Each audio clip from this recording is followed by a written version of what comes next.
Boa tarde, meus queridos. Tudo bem? Estamos de volta para a nossa aula. Espero que vocês estejam todos bem. Bem, na nossa aula passada, ficou como atividade somente uma questão falando sobre a história de Jonas. O texto lá pedia que você falasse sobre Jonas, né, o que Deus queria que Jonas fizesse. Então, de acordo com essa história, qual era o objetivo que Deus queria atingir por meio da pregação de Jonas?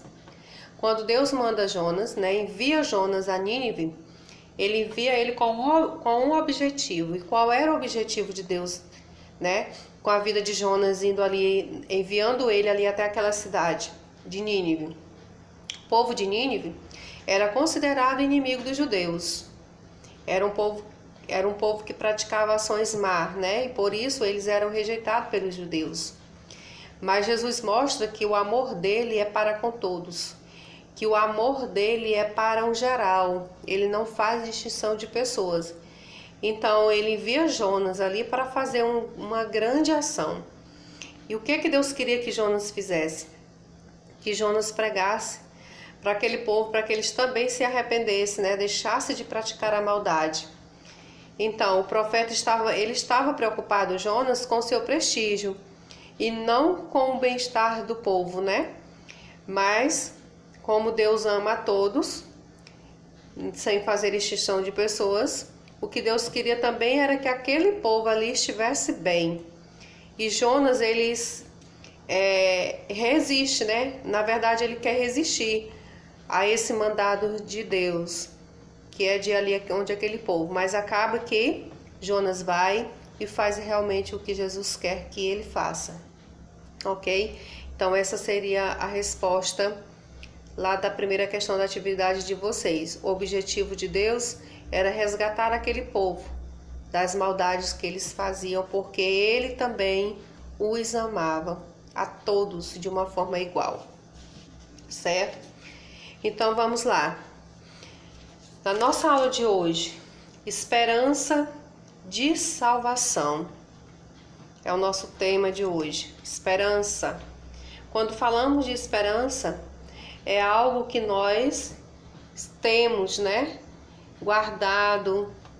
Esperança é algo que nós não podemos deixar realmente faltar em nossas vidas. Esperança de dias melhores, esperança que tudo vai ficar bem, esperança que tudo vai dar certo. Então nós não podemos deixar nunca ela morrer.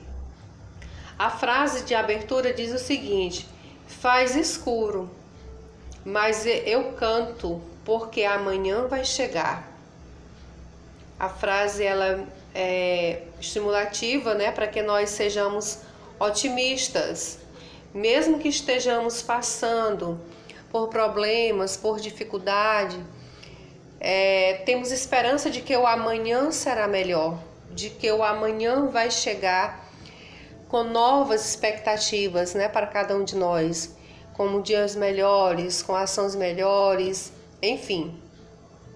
Então o texto diz o seguinte: nosso país é cheio de problemas, o povo sofre, mas também é um povo conhecido por sua alegria, um povo que vive dizendo que Deus é brasileiro.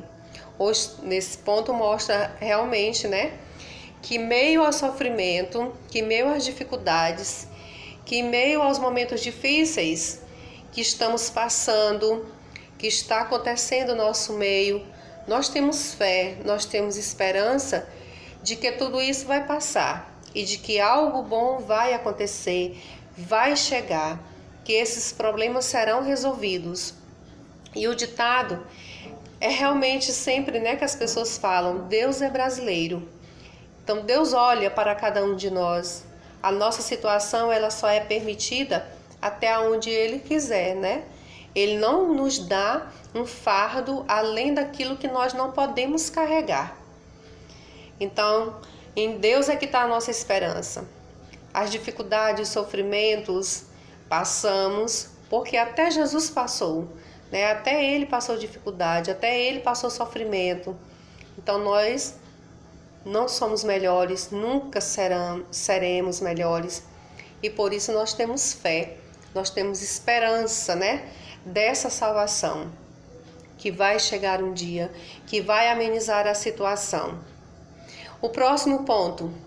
Há um poema que retrata bem o sofrimento e a esperança do povo. Fala dos nordestinos pobres, usando o nome Severino, em dois sentidos, como nome próprio, comum na região e como sinal de severidade das dificuldades que o povo enfrenta. O poema termina descrevendo o sofrimento de um bebê na pobreza dos alagados de Recife, louvando a vida que apesar de tudo resiste e é fonte de esperança. Olha só, a palavra Severino, né? Ela é remetida ou significa dificuldades, severidade, algo duro, algo difícil, algo complicado, né, de se resolver. Então, as severidades. Então, dentre as dificuldades, eles relatam especificamente aqui o povo nordestino, que mesmo em meio a tanta luta, que mesmo em meio a tanto sofrimento causados pelos políticos, né, o meio em que vive, então, vários sofrimentos destinados a esse povo, mas tem esperança de que um dia isso melhore. Tem esperança que um dia isso vai passar, que o momento bom ele vai chegar. Então, em meio a todo esse sofrimento, nós ainda podemos observar que existe sim as alegrias, né? Que existe sim pessoas que acreditam em dias melhores, e essa é a esperança de salvação. Quando nós falamos em esperança de salvação, é na salvação em todos os sentidos, ok? O que diz o poema? Se somos severinos, iguais em tudo na vida, morremos de morte igual. Mesmo a morte severina, que é a morte de que se morre de velhice antes dos 30, de emboscada antes dos 20, de fome um pouco por dia. E não há melhor resposta que o espetáculo da vida. Vê-la desafiar seu fio, que também se chama vida. Vê a fábrica que ela mesma teimosamente se fabrica. Vê-la brotar como há pouco em nova vida explodida. Mesmo quando é assim, pequena explosão como a ocorrida. Como a de há pouco franzina, mesmo quando é a explosão de uma vida severina. Então o texto ele fala realmente, né? O texto severino ele fala realmente mostrando os acontecimentos, os momentos sofridos, mas mesmo assim se mantém de pé, se mantém vivo, né? Com essa esperança de que no final acontecerá o melhor. Muito da resistência do povo vem da confiança em Deus. Há também uma misteriosa confiança na vida, uma sabedoria que alimenta a esperança e faz sentir no fundo do coração que a vida não pode ser só isso. Não se contentar apenas com o que vimos, com o que passamos, com o que sentimos, né? Ter sempre a esperança que a vida ela é algo mais, ela vai além. Então, dentro dessa esperança, nós temos a esperança de salvação, de dias melhores, de acontecimentos que realmente venham fazer a diferença, principalmente nas vidas daqueles que realmente sofrem, né, que passam por dificuldade. São tantas carências, esperanças, angústias, então costumam surgir os que seguem, ou melhor, os que esperam lucrar alguma coisa oferecendo soluções que variam desde o sorteio do prêmio que fabrica milionários até o político do tipo salvador da pátria, que promete mais do que pode cumprir. Outros pedem a Deus uma providência, mas aí também varia o que cada um imagina que Deus deveria fazer. Olha só, ele mostra, né, o texto mostra que essas esperanças, que essa salvação, ela pode vir de outras fontes. Elas podem vir de outras pessoas. No texto ele mostra, né, algumas algumas soluções oferecidas, desde o político, que nós observamos que essas soluções oferecidas, né, pelos políticos para a resolução de alguns problemas, elas são apenas promessas que não são cumpridas, principalmente em tempo de eleição. Esse agora que nós estamos, né, prestes a acontecer, né, o período eleitoral, que é de eleição para prefeito, a gente observa que tudo que deixaram de fazer, que todas as promessas que fizeram anteriormente para benefício da população, para sanar alguns problemas, eles não aconteceram. E nós estamos novamente ouvindo essas promessas de algumas pessoas, né, trazendo para a gente como se fosse uma esperança, uma solução, mas que não passam das promessas. Então, esperança mesmo nós temos somente em Deus, porque esse sim, ele promete e cumpre, né, com as suas promessas. Então, outros pedem a Deus uma providência, mas aí também varia o que cada um imagina que Deus deveria fazer. Então, vamos ver os tópicos. Uns esperam, prometem soluções milagrosas. Outros anunciam o fim do mundo. Aos que aconselham resignação, porque tudo seria vontade de Deus. Aos que se animam e trabalham confiando na força que vem da fé. Há quem espera melhora só depois da morte no céu. E às vezes a mesma pessoa tem um pouco de tudo isso, conforme a situação e estado de espírito. Então, cada um imagina, né, como poderia ser solucionado essas dificuldades e esses problemas. Uns acreditam que Deus pode realmente solucionar todos os problemas, né? A esperança de todo mundo é essa. Outros acreditam que trabalhando, confiando na sua própria força, na força que vem de sua fé. Outros acreditam que melhora só depois da morte, no céu. Enfim, a Bíblia também nos mostra como o povo reagia diante de situações difíceis. No exílio, o pessoal se perguntava como Deus iria cumprir as promessas se tudo parecia perdido. Para a gente, pode até parecer, né? Nós, como seres humanos, somos falhos e podemos até chegar a pensar de que determinada situação não tem mais jeito, e determinado problema não tem mais solução. Mas para Deus isso é diferente. Ele pode resolver, né, da maneira que Ele quiser. Nós é que não podemos. Quando nós achamos que nossas forças se esgotam, que nós não damos mais conta, Deus se manifesta. Então para Ele não tem nada difícil. Não tem problema que não seja possível de ser solucionado, porque Ele pode. Então é por isso que a nossa esperança, que a nossa fé, nós devemos depositar nele. É porque Ele sim pode fazer tudo aquilo que nós desejamos e muito mais. O homem, ele pode até prometer e muitas das vezes não cumprir, como a gente vê, né, acompanha alguns fatos, porque isso é do homem, né? O homem, ele é falho. Então, essa situação foi difícil, né? Principalmente para um povo que sofria muito. Então, Jesus, ele fez essa promessa, que era de libertar esse povo, de salvar de uma vez por toda.